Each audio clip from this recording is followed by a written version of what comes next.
Welcome to the Uncomfortable Conversations podcast, the untold stories of the 3HO Kundalini Yoga community. I'm your host, Guru Nishan, and I was born and raised in the 3HO Kundalini Yoga community in Phoenix, Arizona. I started this podcast with several intentions in mind, and I read them at the beginning of every episode. Number one, to break the veil of silence that has long permeated and continues to strangle the 3HO Kundalini Yoga community in the name of neutrality. Number two, to validate and help clarify the complex feelings of those who have joined this lifestyle, were born and raised into it, and or who have practiced or taught Kundalini Yoga. Number three, to encourage active listening to uncomfortable conversations from our community as a revolutionary act of self and collective healing. Number four, to let survivors know that we see them, we believe them, we love them, and we will fight for their truth to be addressed. Number five, to let teachers who are denying, gaslighting, or spiritually bypassing know that what they are doing is willfully ignorant and re-traumatizing victims. Number six, to illuminate the inherent racism, homophobia, cultural misappropriation, exploitation that perpetuates the teachings, 3HO lifestyle, and overall community ethos. Number seven, to stop the perpetuation of gaslighting and victim shaming by naming it for what it is. Number eight, to dismantle internalized shame, guilt, toxic positivity, and light washing mentality.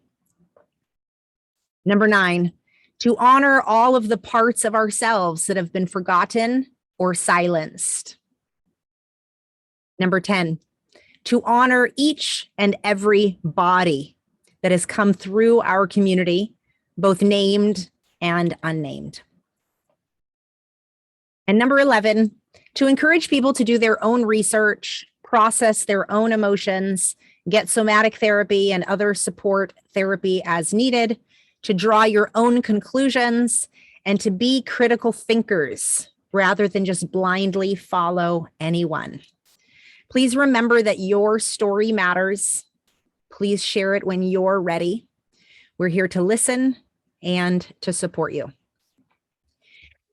So I want to say it is awesome and wonderful to be back. It has been several months since my last episode, which I believe was in the middle of September. And that episode was quite a doozy, ladies and gentlemen. I talked about white supremacy. I talked about the spiritual white woman persona as both a predator in our community and in the world, as well as prey in our community. And I talked a lot about white silence and other forms of white supremacy, like white apathy, white colorism. I don't see color. Some of these concepts that really root us into layers and levels of white supremacy that, because of our upbringing in 3HO, Kundalini Yoga, or perhaps because of your decades spending time within this community, you might also be living the illusion that you were also taught to see no color, that white is so pure. White holds all the colors. So the teachings, as we know, are filled with all sorts of special mystical teachings around why we wear white, why we don't cut our hair, why we don't have bangs. We're going to cover that on today's episode, folks. We're going to talk about the Big Bang Theory that YB the Predator gave to us.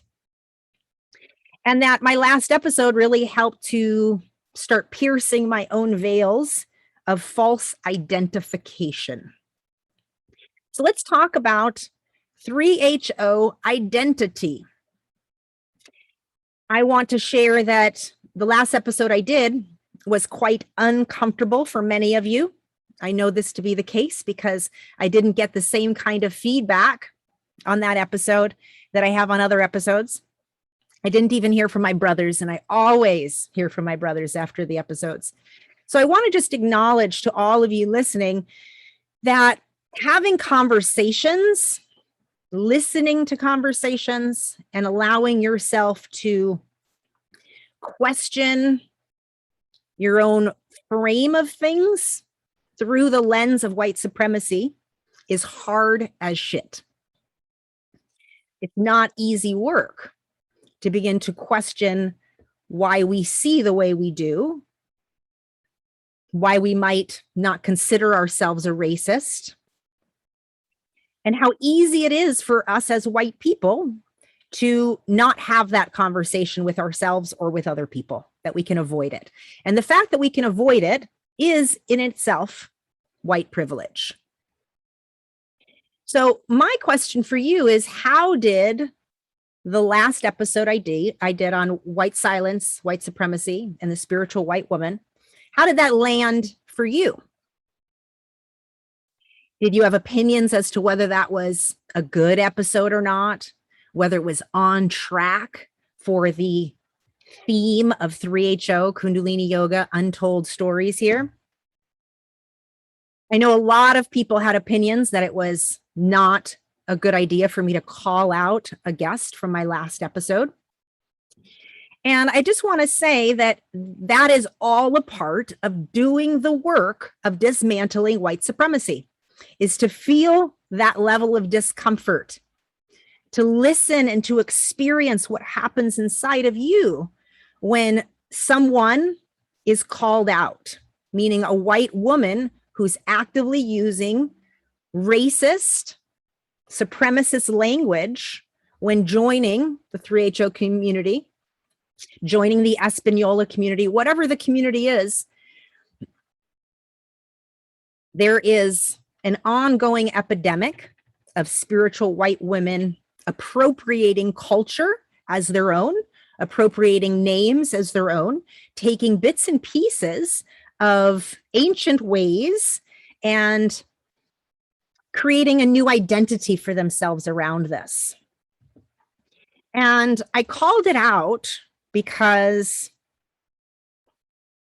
it's something that began to dismantle me tremendously. So the reason I've taken some time over the last few months is my identity here has really started to unravel, to the point that I started to question my own sense of self. Who am I?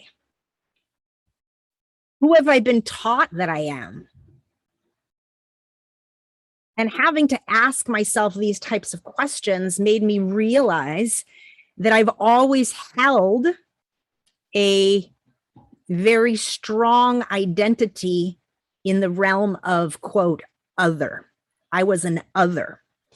And I have a feeling that many of us that grew up in 3HO, that we all have experienced this to some extent, because we were ourselves a weird minority in mainstream America, wearing white turbans, not eating meat in the 70s and 80s, having all sorts of lifestyle habits that made us plain weird. And so we co-opted culture. And, you know, we didn't do this, right? YB and the other adults who were perpetuating this atmosphere, who genuinely, I think, thought they were doing the great thing, a right thing, choosing consciousness over kind of the mainstream American way. And we, those of us that were born into this community, were given an identity as our own. And so I very distinctly, from a very, very young age, remember having a deep sense of pride for our self, right? For who we are. If somebody asked why we wore that thing on our head, we would be like, it's a part of our religion, you know, and we were proud, you know, what's under there, they would ask. And we'd be like, that's our hair. And we were proud to not eat meat. And there were different elements of being proud. You know, when you're a child and you're growing up in a special way, you somehow get a sense of specialness. Yes. Different. We were different.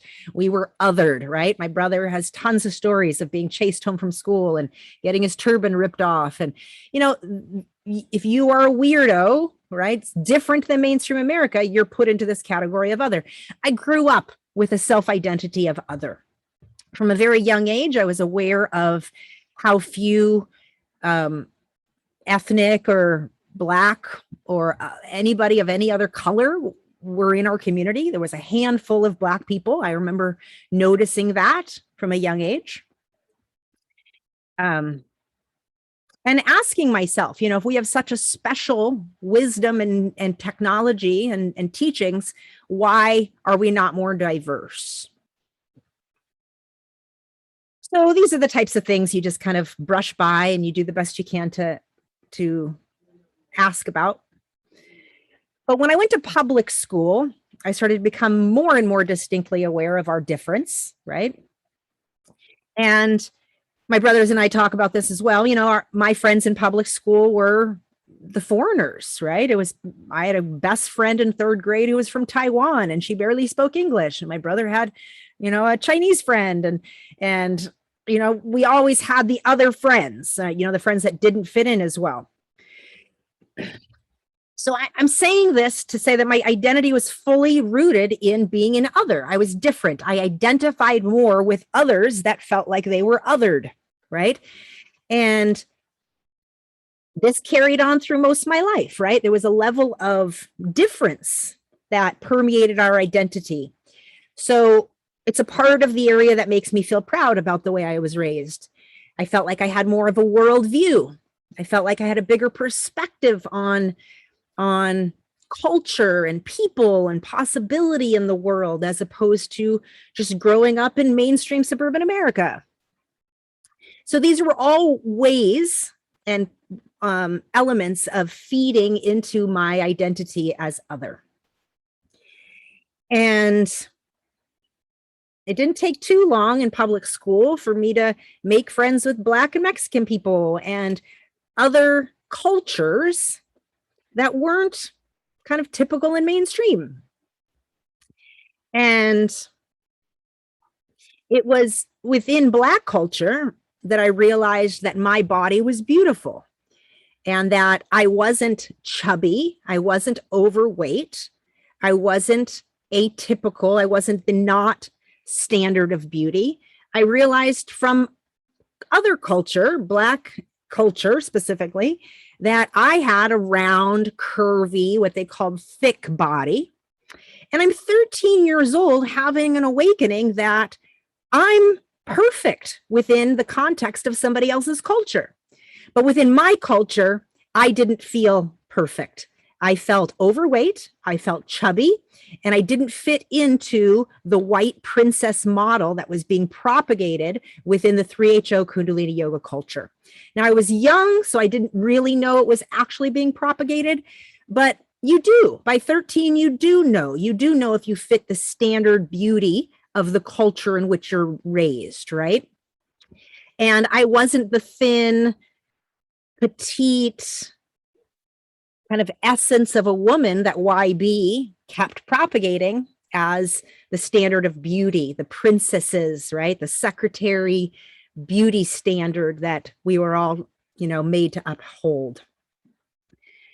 So, quite quickly, I'm poking holes within my own culture and my own community to kind of see the good and the not so good. And, this is early in my teens, but my sense of otherness very much got rooted in how I've identified and seen myself in the world my whole life. Instead of traveling to India, I moved to Africa. I wanted to always go against the grain, and yet I also loved so much about what I perceived to be the good and the beauty of our culture, our upbringing. So the episode that I did on the spiritual white woman just pulled a chord in me that related all the way back to all of the women that my father seduced as the head of the ashram, the women whose lives he broke because of his lies and his deceit and his abuse, his manipulative narcissistic abuse. And I know he's not the only one. He was following a male minister formula, the wise old man formula that's very much still alive in 3HO Kundalini Yoga communities today and in teacher trainings today. And it made me realize what disdain I had for spiritual white women. And that's a pretty hard reality to swallow, because the truth, if I allow myself to see the truth, I am a spiritual white woman. So I started noticing this disdain I had for, say, the popularity of yoga, the popularity of other kind of spiritual fantasy lands that people play in, fire spinning and shaman this, and, gathering together in Sangha and chanting and all the things, because my identity was very much rooted in a sense of OG spirituality. Like, I'm an original. I was born in this stuff. I didn't just pick this up, and I think others of us that were born in the community, there's this kind of vitriol or kind of like inner puking sensation for the kind of, ditzy spiritual person that's, learning to align their chakras, right? And we see that kind of stuff everywhere. And so our sense of identity is more like, we come from the real stuff, we were born in this stuff. So I found that interesting. As if I had a one-up on these folks. So I started realizing that was happening inside me. But the disdain interested me a lot, because disdain comes from witnessing incongruency really early, right? To be told one thing and to witness behavior. So we're told to not have sex before marriage, and then we're witnessing married couples, we're witnessing YB, the master, having obvious sexual infidelities in plain sight all around couples and other ashram leaders. And it was not a secret that there was a lot of infidelity in our various communities. And yet plenty of people, plenty of adults, mind you, for decades have chosen to not see that plain ass reality. So I realized the disdain had a lot to do with the lies that my father had told, the women who had been hurt and abused from his deceit or YB's deceit or any of the other, yoga teacher leaders that have abused and hurt so many young, naive yoga students coming into our community. And the sickness of married leadership in our community, sleeping with young, naive, trauma-induced yoga students coming into our community, and then get seduced by them. And then when they get found out, historically, what would happen when that affair got found out, historically, what would have happened is YB, the predator, would marry her off, usually to an older man, a man twice her age, and someone she was not interested in, oftentimes a physical abuser. Now, I've known a couple of stories of that on my own. And as we've started to hear more and more other people's stories, we've learned that physical beating and abuse, that battery of women, was not only quite common, it was actually covered up from community members as well as by YB himself. Knowing what we know now about YB and how much he physically abused the women that took care of him, we can see that this is a very, very deeply rooted trauma and very sadistic when it comes to the areas of sex and pleasure and connection, to commingle such physical abuse. So I started really feeling into this disdain, and I was like, oh my gosh, like I have so much inner disdain for this spiritual white woman that co-ops culture. And because of this disdain, I haven't I shouldn't say that because of the disdain, because of my identity as other. That's better. Because of my identity as other, I've never really related to that group of people. I've never really related to the mainstream American white woman because I didn't really identify as a mainstream American white woman. And even though I cut my hair decades ago when I was in my 20s, I still have held a sense of very strong identity as other. Right. So even though mainstream, I'm looking more mainstream and I fit in to the image, my sense of self-image and self-identity still is not mainstream. Right. I've always felt myself out of the box. And again, an identification as different or other. Right. I'm the exception. Okay. So I'm getting to the heart of this in that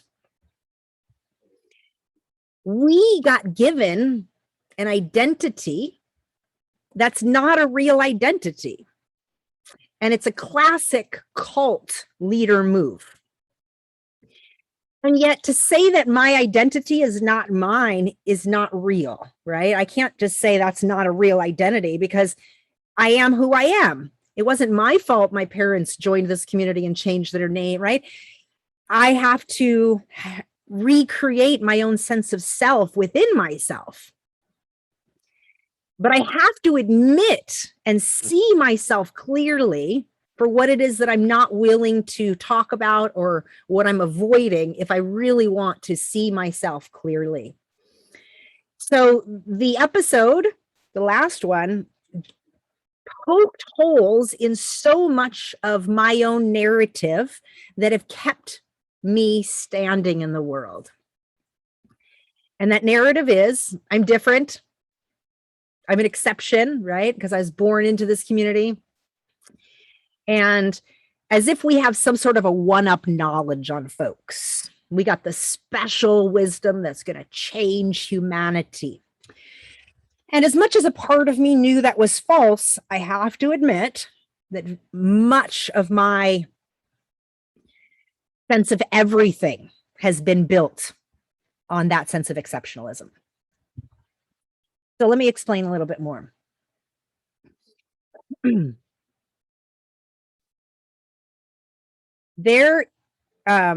Okay, so examining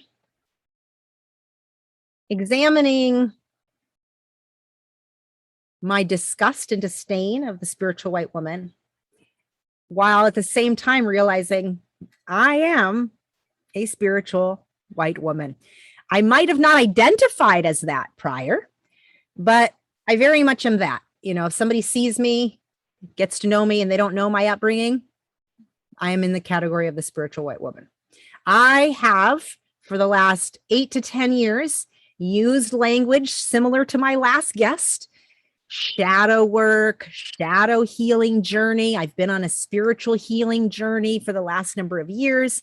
When I woke up to cult abuse in my last business and my business collapsed and I realized I am somehow repeating something from my childhood upbringing around business corruption and manipulation and control and losing my family, I was confused. And yet it was also so familiar. And so I went on what I call an inward sojourn and started realizing that I had a lot of convoluted internal entanglement around sexuality and spirituality. And at this stage of my life, I thought I was pretty self-actualized. I thought I was pretty sexually liberated. You know, I had, grown a business to $500,000 annually, and I had already cut my hair and found a new identity as this sassy businesswoman and all the things. And I kept my own integrity. I kept a sense of myself and a sense of my own personality, and I was proud. So when that business collapsed, I ended up going internal and asking myself different questions and being willing to look at myself through different lenses and to notice what my body was actually feeling versus what I had been trained to think it was feeling and needed. And that was a long, many years of slowly unwinding. And so my last guest and a lot of her language hit me hard because I've been using that language for a long time. And yet I make a stand for white supremacy, right? I want to speak up and against co-opting culture for our own uses without acknowledging where it comes from and the history and the roots of the teachings from where they really belong, as opposed to believing the coagulated identity that we've been given. So I started letting all these things kind of open me up and unravel me. And it really brought me into an existential crisis, questioning my own sense of value, my own sense of worth, my own sense of identity. Who am I? You know, and the pain of waking up to realizing that I haven't been connected to the culture of my origin. And the culture of my origin, my dad's side's Swedish and my mom's side's Jewish, Russian Jew. And my mom has a long history in Cleveland in her family, 6, 7 generations of generational wealth that was built. And my dad's side has many generations going back to Sweden and, you know, family farming and plenty of its own interesting racist history that's not often discussed, right? And my parents chose to kind of leave their cultures behind to join this special movement, right? In the Kundalini community and how that works. So the nature of white supremacy is that it's that we aren't examining our own roots. We are going into indigenous, Indian, African, historical cultures, ancient cultures, and stealing the parts we want for our own benefit, and then calling it whatever we want. And this in and of itself is the roots of the identity I was born in.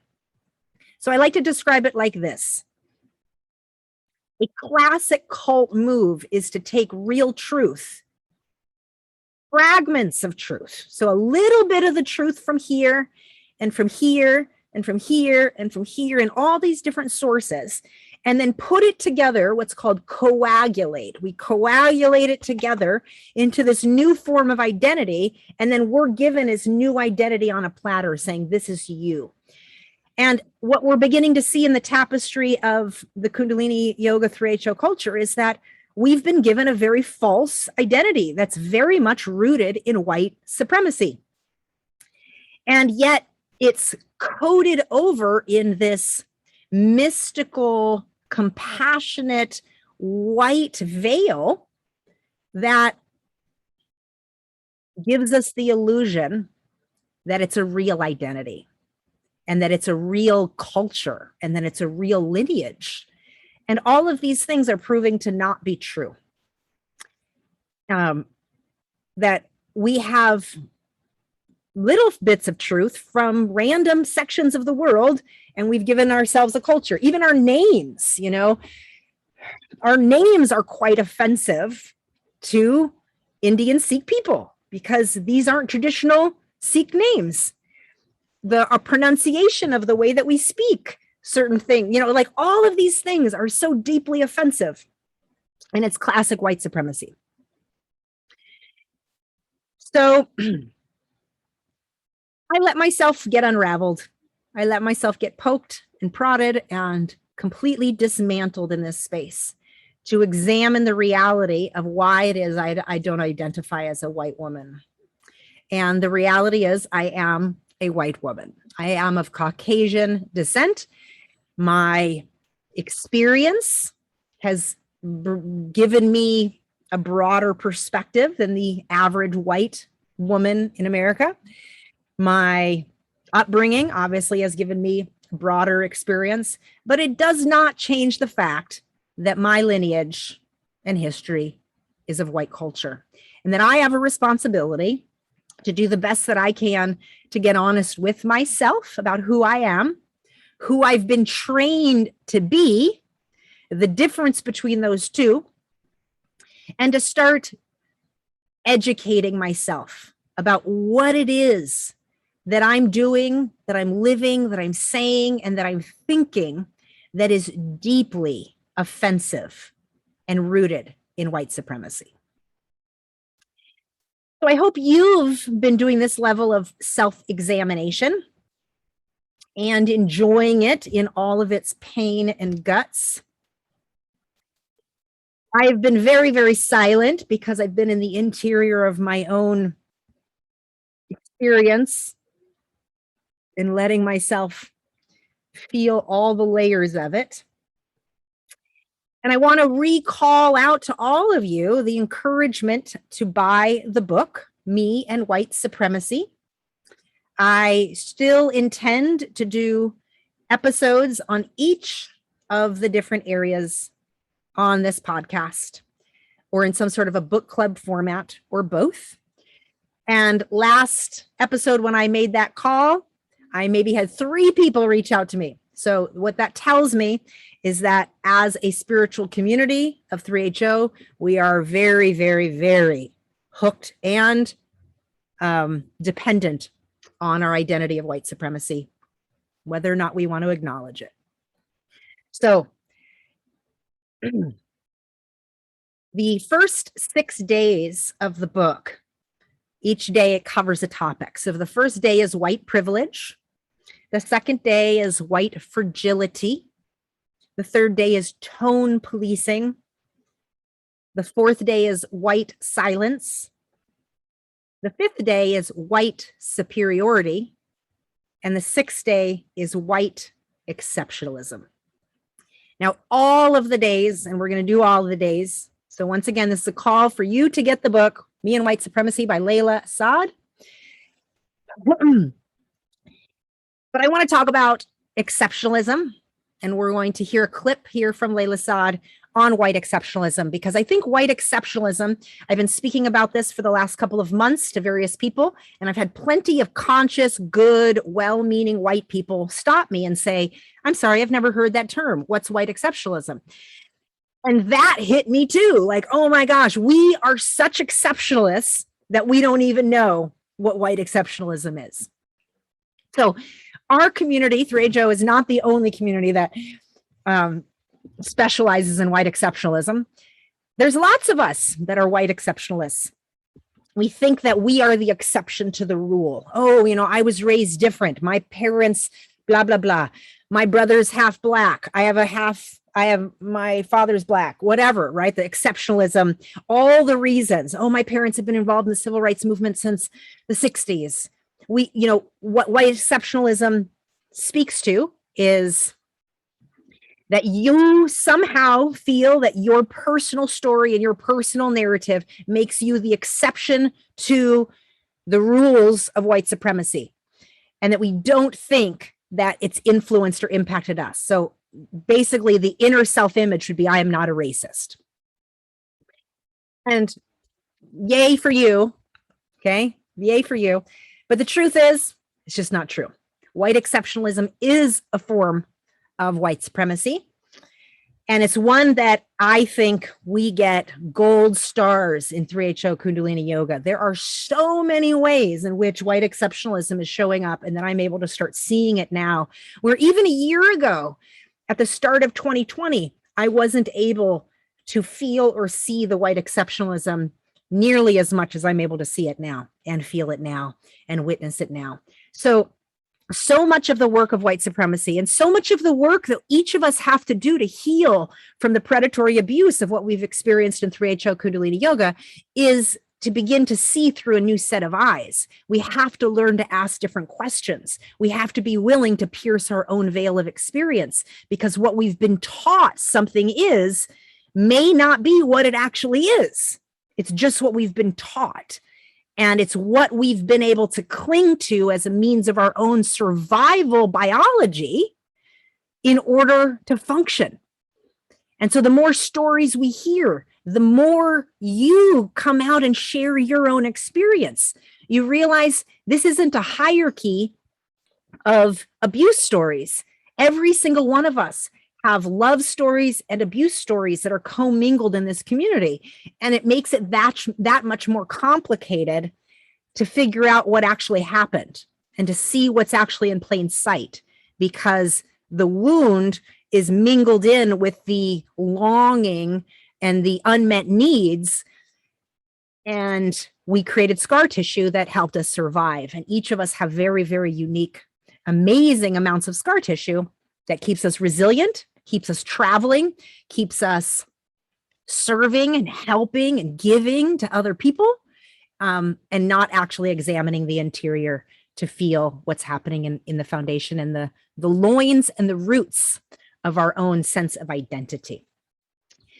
So with that said, I want to play a quick clip on white exceptionalism so that we can hear what it is, and that I'm going to talk a little bit more about some of the ways I've noticed white exceptionalism really playing the gong loud, loud, loud, through some of the meetings and the different conversations I've been having within the 3HO community.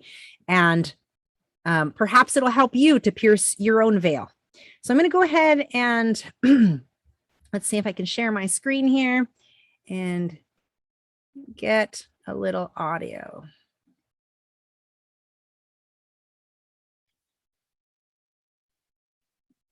Day 6. You and white exceptionalism. White people desperately want to believe that only the lonely, isolated, whites-only club members are racist. This is why the word racist offends nice white people so deeply. It challenges their self-identification as good people. Sadly, most white people are more worried about being called racist than about whether or not their actions are in fact racist or harmful. Austin Channing Brown. So we're more concerned with being perceived or being called a racist than whether our actions, our thoughts, our words, and our behaviors are actually racist. And this is not unique to 3HO, although we've amplified it with a spiritual persona to the nth degree and on steroids. But in general, as white people, we do this, right? We desperately want to cling to the idea that we're not racist. And so we don't know how to have conversations about whether we actually are. And we just avoid it altogether, because as white people, we don't have the thick skin. We don't have any skin really to address racial topics without feeling fragile, because we haven't had to move through the world with race being the forefront of our existence. That's a part of our privilege. So the power of being able to really crack your own code or your own veil of illusion of the way that you identify yourself, and being willing to actually see the ways in which you remove yourself from very hard topics around race and privilege. So I think that this is amplified within the 3HO Kundalini Yoga community, this idea of being good white people, okay? We have the persona of being the holy people, the somewhat of the chosen ones, right? The special path, the special technology. We have the special wisdom that's going to change humanity. Folks, this is still being taught in Kundalini Yoga teacher training right now. And I remember taking teacher training, and I'd be wearing all black, and Krishnakar would, say stuff about this, but, I wasn't interested in being a teacher. So I didn't care for any of those rules. I was taking teacher training for my own well-being at the time. And I just remember being so fascinated by the imposing of certain rules around having to cover your head, having to take an oath at the end of training saying that you won't eat meat and you won't do this and you won't do that. And I'm just thinking, why are they siphoning people into a Sikhi path? It just didn't make any sense to me. But the exceptionalism, and this is later in the book, that we don't see color. And I think this is a huge foundational teaching that's very much rooted in our identity as other, and this all-inclusive sense of we welcome everyone. But we don't, folks. We play that in our words and our verbiage and in the Aquarian concepts, but we don't. We've been homophobic historically. Only in the last couple of months has there even been a change to allow LGBTQ to get married in our community, in the Gurdwaras. There's so much blatant racism to the few Black and brown bodies and families that have been in our community, much less the overt, direct, abusive racism and predatory attack on Black men in our culture specifically and in our communities. I know there was a story about that in Espanola. Hopefully that'll come out here soon. We're talking about horrible, horrible roots of racism that is wrapped up in a spiritual bow tie called enlightenment. And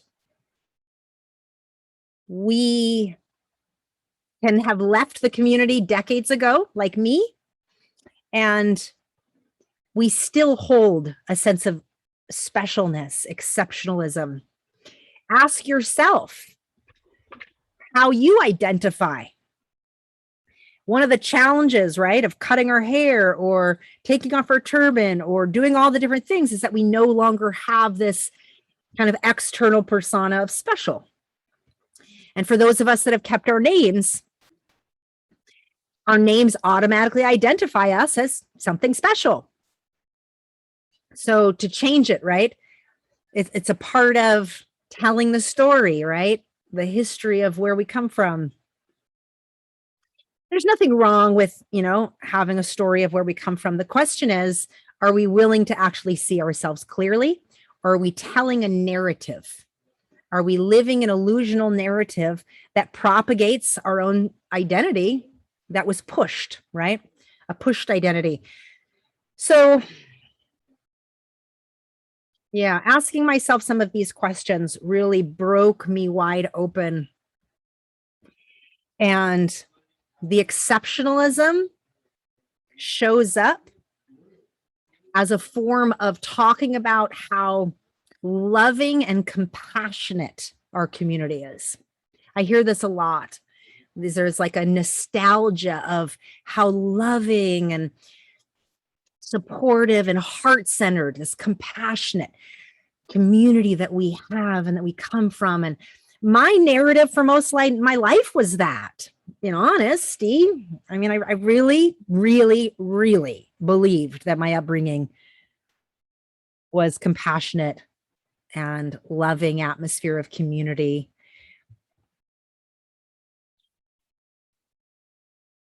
But the reason that I felt that is because my upbringing had plenty of good things to it and plenty of not such good things. And what I've learned about survival trauma is our bodies, our minds, our system is going to preserve us first and foremost. So we're going to create whatever is needed to be able to survive our circumstances and find the good in it best. And if we got trained in anything as kids of this Dharma, we got trained in resilience. We got trained to keep up, overcome, and find the good. And I feel like as a generation of children from this community, we as a whole have seen the good in things, right? Taken the good and washed out the bad. And that's been a part of the narrative story that has created the identities that we hold.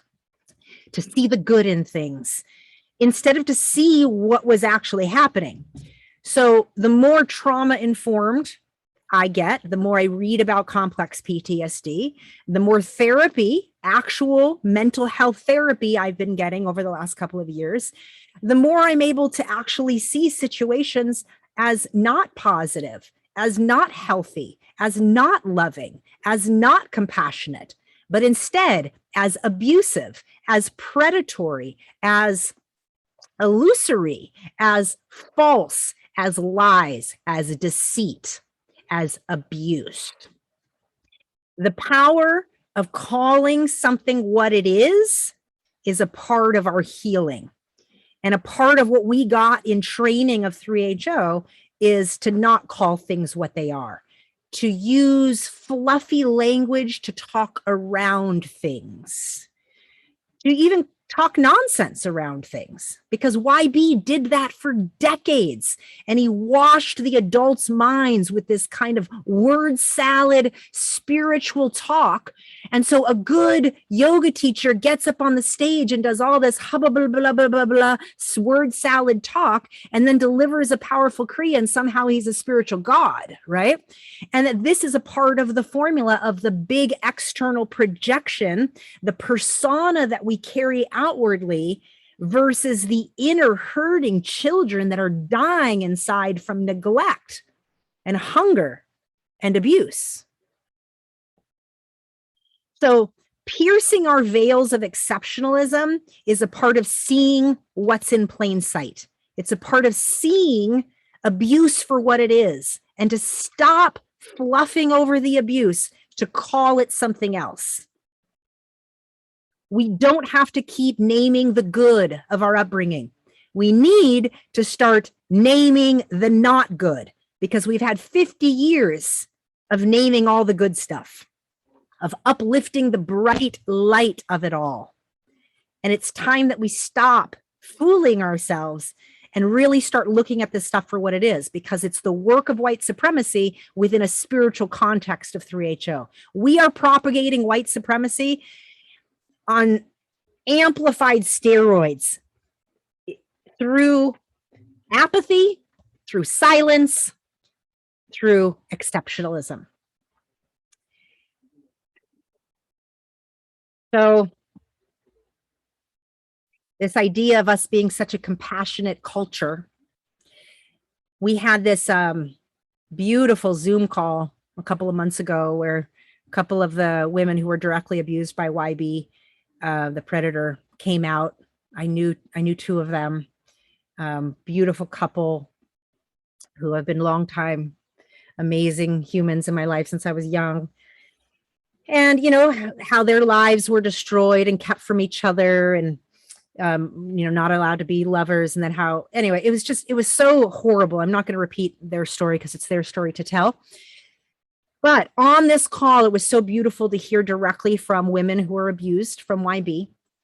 For those of you that were on the call, there were people that were very much in the Dharma, as well as those of us out, all on this call. And it was very powerful and beautiful. And towards the end of it, I experienced a sense of white exceptionalism shining through as kind of the epitome of what our community stands on. And my experience of it was this. This is the language. If we can't get through this as a community with as compassionate and heart-centered as we are, then no one can do it. That's literally what's said. If we can't do this as a community, then no one can do it. And I had to land this in my body for a while and sit on it. And back in 2020, when we first started having Zoom calls, I was very much in the nostalgia of that statement. That statement created nostalgia in me. It was like, oh my God, we are the people of love. Let us people love today, right? All these like, oh, God and me and God are one. All these beautiful, compassionate, loving chants that our community stands on, all the loving hippie musicians that gave up their career to become yoga teachers, and then all the amazing musicians that flooded our community because of that, and all this kind of like hippie nostalgia love. And I was able to just see it. Like, that is not a true statement. I'm going to say it again. If we can't get through this as a community, then nobody can. What that statement is basically saying is it's amplifying our community into a category of special, compassionate, heart-centered folks, more than anywhere else in the world, that we are so special that if we can't get through this type of tumultuous, abusive revelations that's happened within our own community in plain sight that people have chosen to ignore, then no one can. And I'm just going to go ahead and pierce that veil of illusion and just say, Black and Indigenous people have been doing this for centuries. They've been being raped, maimed, abused. Their culture has been taken. Their people have been taken. Their babies have been taken. Their land has been taken. Their traditions, their language, their gods, everything, every sense of their identity, their families have been robbed, stolen, appropriated, co-opted, stolen and called something else. Sexual rape, all the abuse. And you want to know what? Black and Indigenous people are still here, and they're still doing it, and they're still focused on speaking out the truth. And it is nothing special about us. If anything, we are amplifying supremacy and exceptionalism with language like that. So I want to say to all of you that I love you. I appreciate your willingness to listen to this podcast and even have your own illusions pierced. And I wonder what's going on for you. Are you letting your identity be unraveled, and in what way? Are you asking yourself better questions? So yeah, that's where I've been. And I want to move on to a more fun topic, although none of this is fun.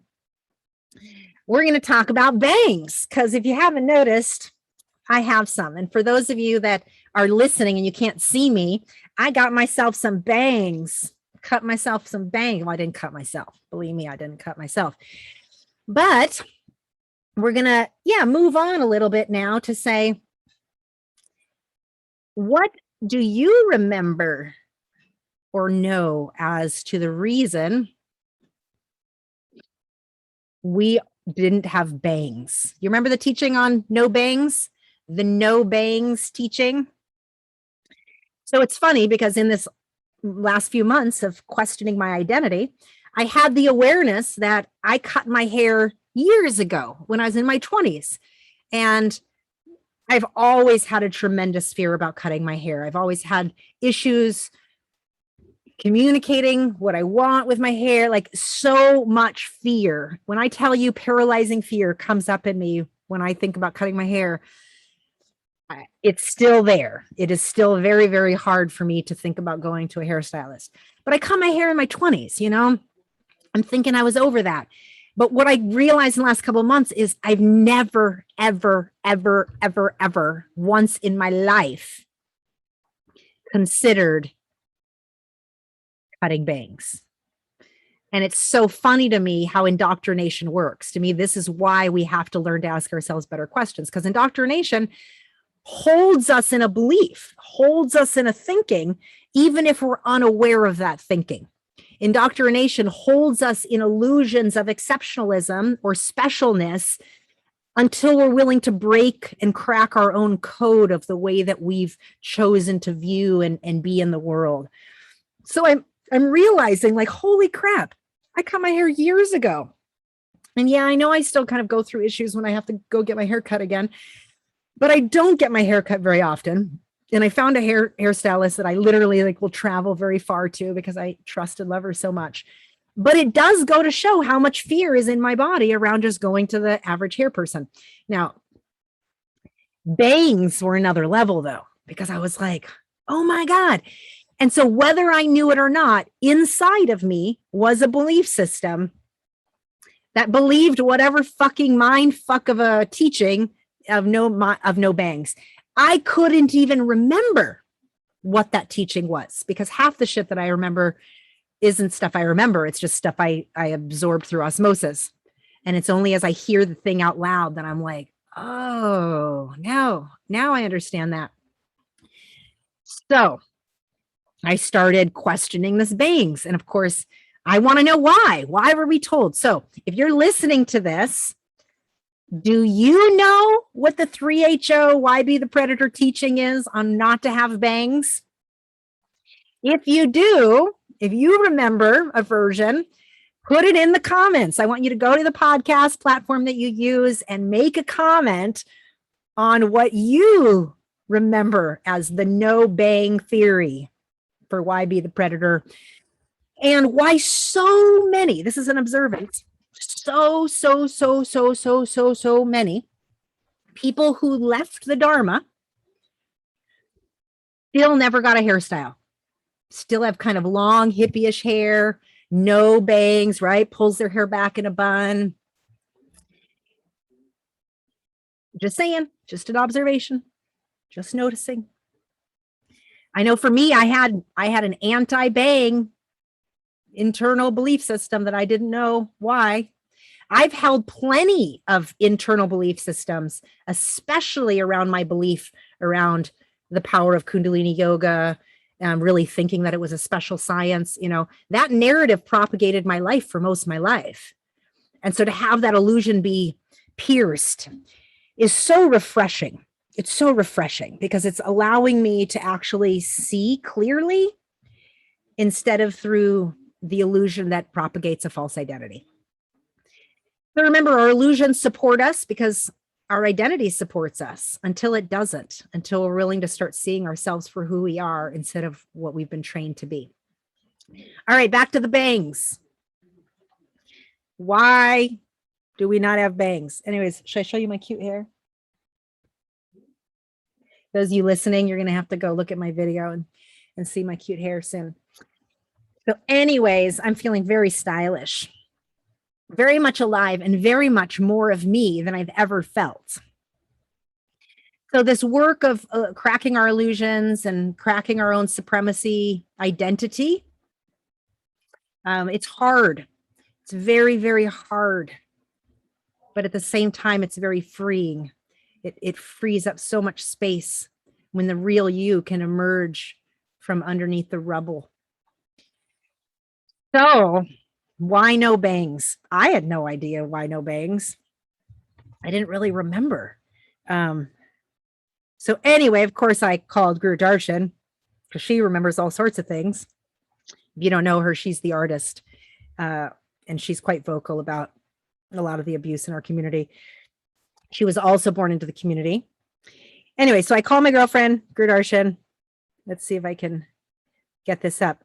So she's like, it's that when you cut the bangs, they cover your third eye. The teaching is that when Genghis Khan wanted to take over whatever group of people he was conquering, that he would cut the women's hair into bangs, and it took their superpowers away of seeing clearly. Well, bitches, my superpowers of seeing clearly are very much in full effect, and I got bangs. So I'm just letting you know that's a lie. He went on to say that it makes you subservient. So yeah, you don't get bangs because it makes us not have clear intuition and it would make us subservient. Meanwhile, this MF is, subjugating our women and grooming our children and having them cut all sorts of things on their bodies and giving us these made up teachings that, crystallize our sense of identity and make us live a life of fear and not doing the very simple forms of expression that might make us feel good. I've never, ever identified with cutting my hair to change my mood. I've never identified with it. It just wasn't a part of the cultural upbringing we had because cutting our hair wasn't a part of the aesthetic beauty of our sense of self. And so to allow myself to have style, to allow myself to stand out, to allow myself to do whatever the fuck I want, to feel something I want and to have it, to stop denying myself pleasure, joy, sleeping in, a hot bath, a glass of wine, any of these things. Now, believe me, for years, I've done all these things in my own sense of rebellion. And I've tried, but I didn't understand what doing these things really, really mean when we're healing from complex trauma. Making new choices from a effervescent part of our inner sense of self is one of the most powerful neuro rewiring patterns you'll ever do, to choose you over your indoctrination. and to notice the indoctrination in that choice, to feel the fear, to do it anyway, to ask for support, to feel the emotions after you go through it. It's a process. I've been cutting my hair for 20 years and I still get highly, highly volatile emotions that show up in that process. And it's emotional.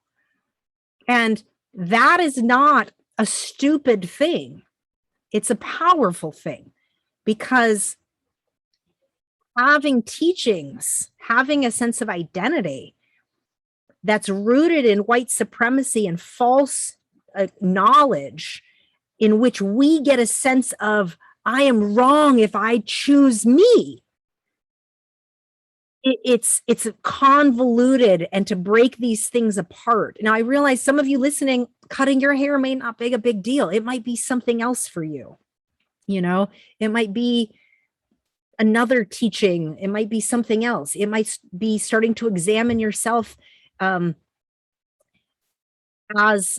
a white supremacist in a way that you've never been willing to. I don't know what it is for you. What I know is that there are so many aspects of our lives that were controlled, and a mythology or a story was given to support and upend that sense of reasoning of why we have to do it, that to make new choices in a new way, even to make a choice like getting therapy, this is hard as shit. And you might not know it, but in our culture, we didn't grow up with any sense of okayness with mental health or therapy. It's taken me a very, very long time to admit that, but I very, very much have never been an advocate of therapy. And yet I wouldn't have believed that about myself. I think I've always thought I was an advocate of therapy, but I didn't get any myself, you know? I mean, I did lots of body work therapy, but I didn't actually like start examining my mental state.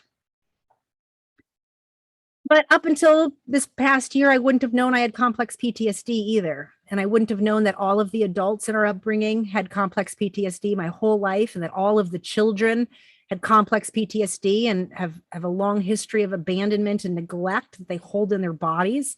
I didn't know so many of our children had been abused, physically, sexually, and mentally and emotionally when they were in India. There's so much that has been covered over and masked with a white turban and a white chuni and white chiridas, that it's just time to strip down, get naked, and get clear with yourself and start asking yourself different questions, and being willing to see yourself differently. So that's where I stepped forward and I said, I'm getting some bangs. I'm letting all my ages of my children out to play, the parts of me that have been frozen and stuck inside for a long time. And I perfected disassociation and being able to escape and leave myself without being able to feel what I need. And I've learned now that this is a part of the most profound trauma pattern of caring for others in my environment while neglecting myself was the essence of my survival. So I'm in a state of learning to care for myself and to turn that love inward to me, to turn that attention inward to me, to turn that adoration inward to me, to turn that service inward to me, to turn my bright light inward to me, and to let myself feel my compassionate heart, to not give it away in order to get a sense of value. Because if I've learned anything from the 3HO Kundalini Yoga community, it's that my value was only in helping others. It wasn't in being myself. And yet the teachings were perpetuating the exact opposite. Be you, and yet you're not allowed to be you. Shine bright, but you're not allowed to. And everything was hiding what was in plain sight. And to me, this is what makes it classic white supremacy.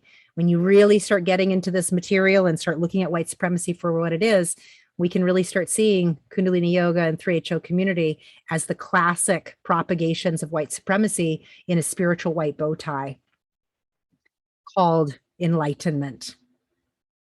And this is the illusion that we need to collectively stop participating in.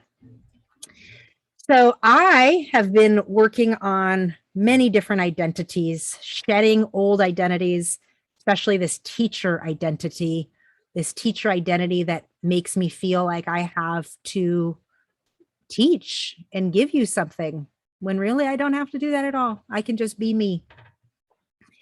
And my sense of value is me being me, not how much I show up, not how many classes I teach, not how many people I help, not how much I impact, not how much I serve the world, just being me, in all my wild expression and glory of myself. And you want to judge that? You are welcome to. You have an opinion about the way I should do it differently? You're welcome to. But do me a favor. Don't come in my DMs and give me your unsolicited opinion, because I could give a fuck of your unsolicited opinion. 3HO is known for unsolicited opinions.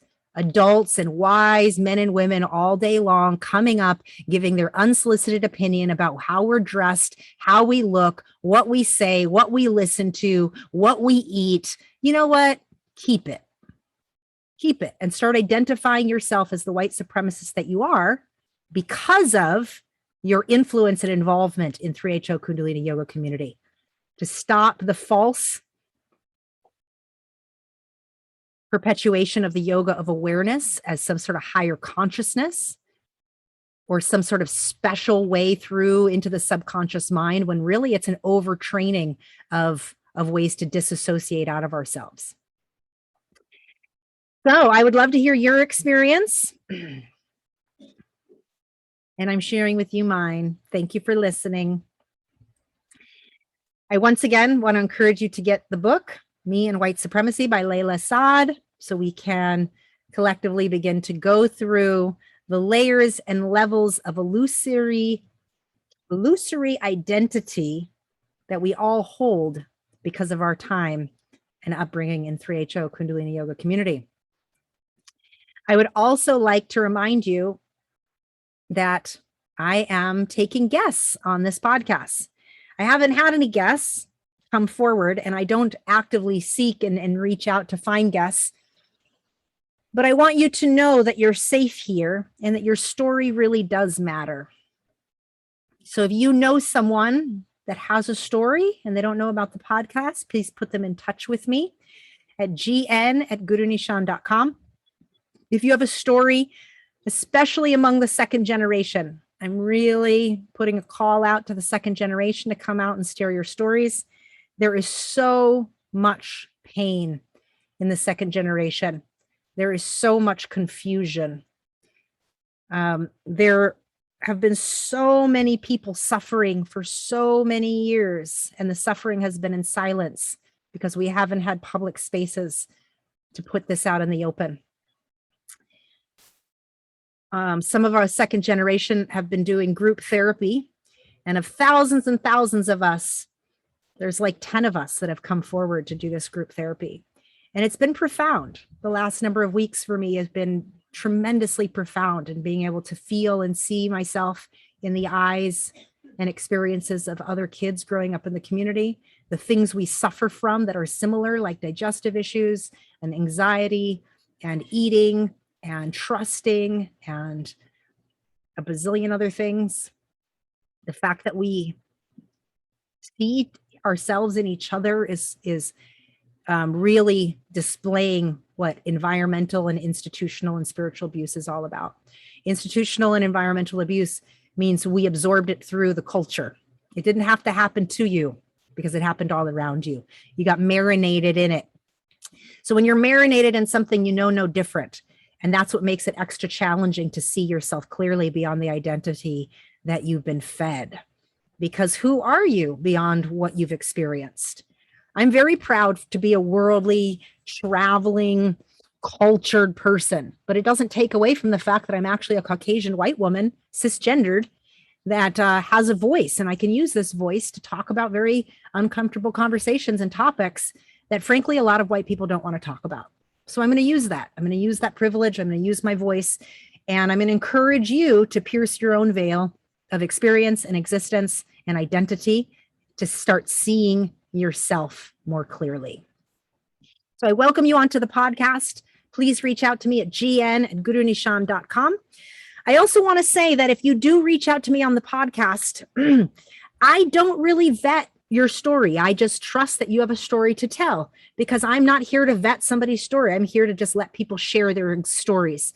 But with that being said, if you're a yoga teacher and you're still teaching Kundalini yoga, and you have pictures on your Instagram feed of people like Guru Jagat from the Rama group, who recently passed away, who was a total cult denier, victim shaver, and abuser herself, I'm not very excited to have you come on the podcast, because it basically tells me that you're still perpetuating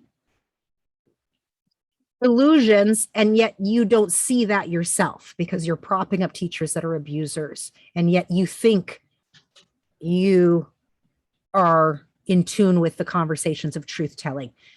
Hey, I don't care what you do whatever you want. I'm just saying, having you on this platform doesn't get me excited, because it makes me feel like you're confused about what it is that you're teaching.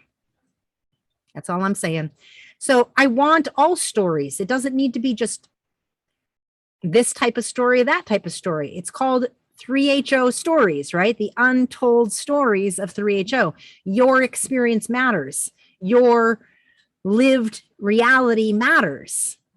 And whether or not you know it, just telling your story is going to reveal so much to so many people that might be locked up in their own heart, in their own mind, and in their own loins, and in their own confusion about who they are and whether or not they're worthy to be here. And I think that's what makes spiritual abuse and the abuse that we've experienced in 3HO that much more sick. Is it's not just sexual or physical or emotional abuse, but spiritual abuse takes spiritual teachings and manipulates them against us. And that is a very, very confusing thing in the formation of our own sense of self and identity and sense of worth, and essentially our sense of value. So if you're struggling here, I want you to know I love you, I appreciate you, I see you, and I hold you in the vulnerable space of learning to come out loud in sharing your experience. So there's far more on these topics. I just wanted to break the silence of my own silence and share with you what's been going on. I've been in a very, very deep healing space, proud of myself for going there, and more proud of myself for emerging.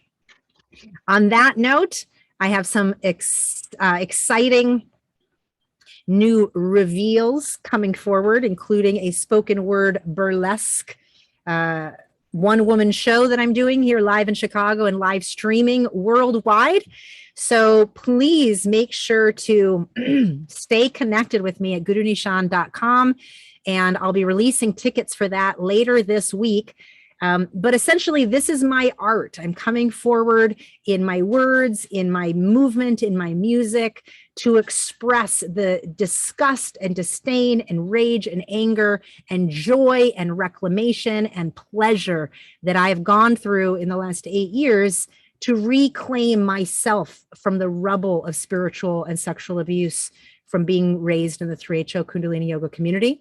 The struggle that I've gone through to pierce my own false views of myself, my own false veils of myself, my own false identities, to reclaim myself from the deep levels of victimization of what it means to grow up in a state of neglect and abandonment as a normal, and call that love.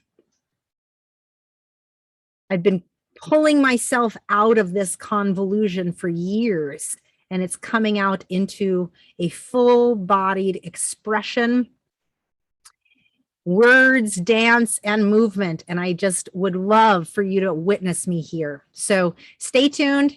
You can get on my mailing list at gurunishan.com if you'd like to get an update. Otherwise, just check out my website, and the tickets will be released this week. On that note, I'm excited for truth telling and for this reveal. This is the precursor to my book coming out next year, where more stories will be told. But for now, I want to share with you the song that I've chosen. This song has really helped my healing process over the last couple of months. Because one of the things I've discovered, and it probably is true for you, that the deepest wound that I've had to tend to is the self-abuse that I've internalized. When you grow up with so much neglect and abuse, and you don't call it neglect or abuse, you call it enlightenment and love and spirituality, I couldn't recognize sensations in my body of neglect or abandonment or hunger because I became so normalized to overcoming those sensations and to not need anything. And so the level of self-abuse and internalized tyranny that I've had to be unwinding has made me really, really sad. And it means that there's just little parts of me inside that have been so frozen over with my strong muscles and my bright light and my strong back and in hours and hours worth of white tantric and my ability to not move in all the ways that I've perfected the ability to move through the world in loving goodness. Beneath all of that projection was just a scared little girl inside, hungry, starving for attention.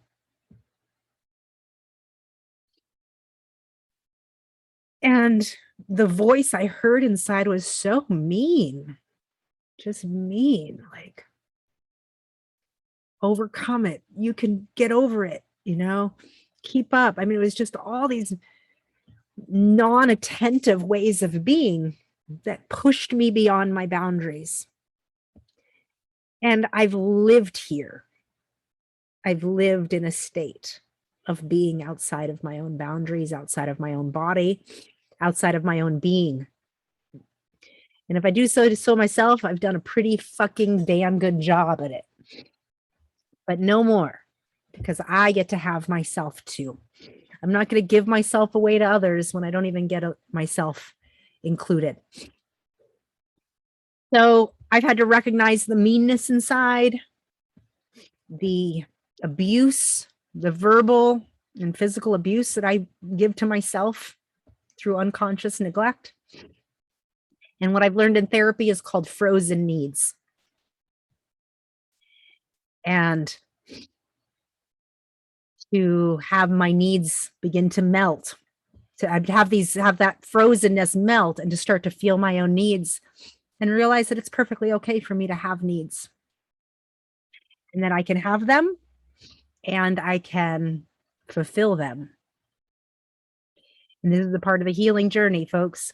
I don't know what stage you're in, but love yourself wherever you are. Wrap your arms around you and feel me hugging you and know that you are so, so, so worthy of dropping the illusions of the false identity we come from and the claiming of yourself in a very powerful and bold way. And we are here to support you in that process. Thank you so much for tuning in. I'm going to go ahead and share with you my chosen song for today because it's beautiful. Here we go.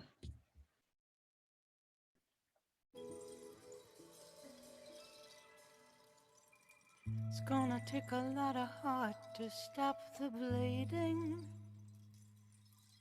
Take off our artful cloaks and drape the sand. Remember, we're all feeble feeling, despite our better judgment in the end. but we can choose to make the rules as history laments and preaches. For every day that I am a fool, there's a day that teaches no meanness, no judgment, no envy, no fear, no shame.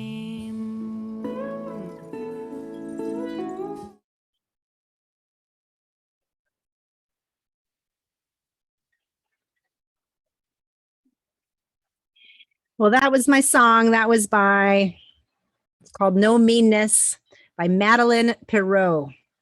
Whew, that brings me to tears. No meanness, no judgment, no envy, no shame.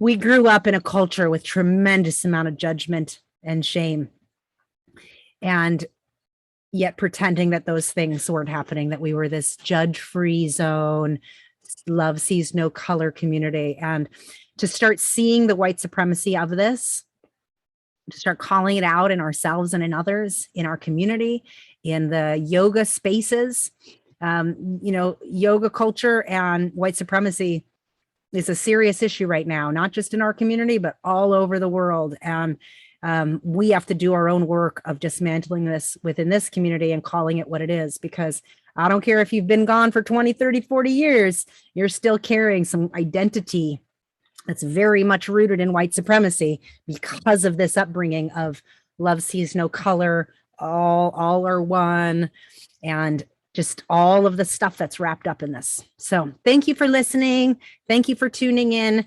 And thank you for being willing to do your work to dismantle your own story and to come forward and share.